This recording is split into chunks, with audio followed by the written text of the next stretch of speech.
தமிழ் வாழ்க, தமிழர்கள் வாழ்க வளமுடன். ஆல்புகேர் கடற்கரையில் நவம்பர் 25 முதல் 29 வரை சவுதி குடும்ப கடற்கரை விளையாட்டு பெருவிழா ஆரம்பம்.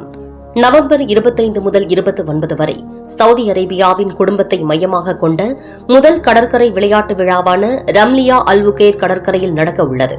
ரம்லியா தினமும் பிற்பகல் 2 மணி முதல் இரவு 10 மணி வரை திறந்திருக்கும். மேலும் போட்டி வெற்றியாளர்களுக்கு 2 லட்சம் சவுதி ரியால்களுக்கு மேல் ரொக்கப் பரிசுகள் மற்றும் அனுமதி இலவசமாக வழங்கப்படுகின்றன.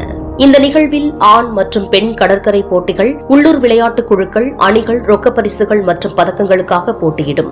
கடற்கரை ஓரத்தில் பெரிய ரசிகர் மண்டலம், யோகா மற்றும் உடற்பயிற்சி வகுப்புகள், இசை ஆகியவை வழங்கப்படுகின்றன. ஆரோக்கிய மற்றும் பல்வேறு உணவு வகைகளை வழங்கும் உணவகங்களும் உள்ளன. 18 வயதுக்குட்பட்டவர்களுக்கான ஸ்போர்ட்ஸ் ஃபார் ஆல்ஸ் என்ற விளையாட்டு நிகழ்வும் நடக்க உள்ளது. ரம்லியா புதன்கிழமை 19 முதல் ஞாயிற்றுக்கிழமை 23 நவம்பர் வரை தினமும் பிற்பகல் 2 மணி முதல் இரவு 10 மணி வரை அல்புகேர் கடற்கரையில் திறந்திருக்கும்.